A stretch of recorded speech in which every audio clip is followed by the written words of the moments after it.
Then on top of that, the great self-sacrifice when you see someone come to him when his father died. Imagine when your father's died and someone comes up to you from Syria. He sees you. He says, what's your name? He says, Hussein.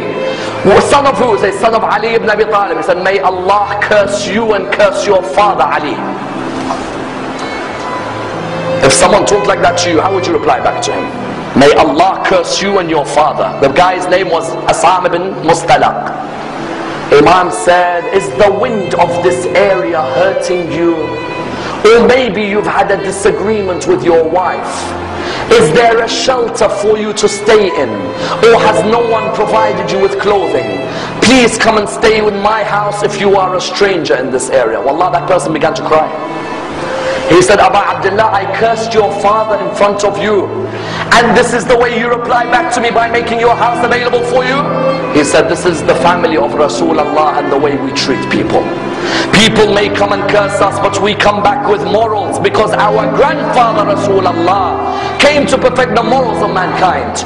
And that's why I will never forget the greatest self-sacrifice before Karbala. Notice none of these stories are anything to do with Karbala.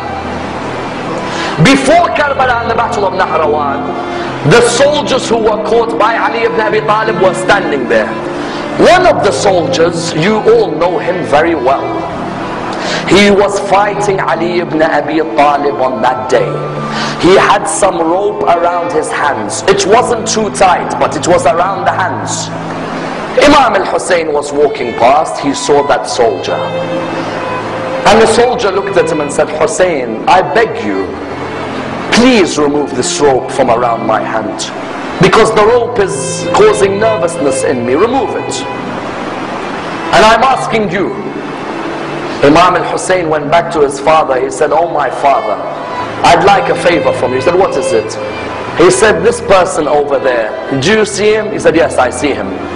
He said, he says to me, the rope is tight around his hand, even though you will never put a tight rope, but it seems to have been hurting him.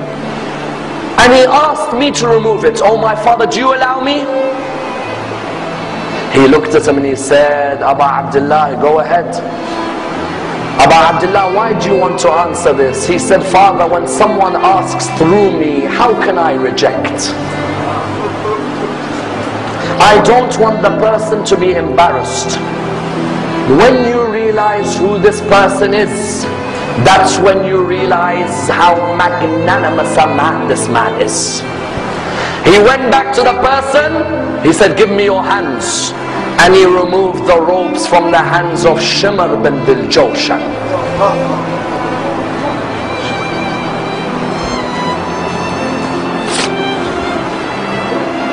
Tell me, which mercy did he show to you when he sat on your chest on the afternoon in Karbala?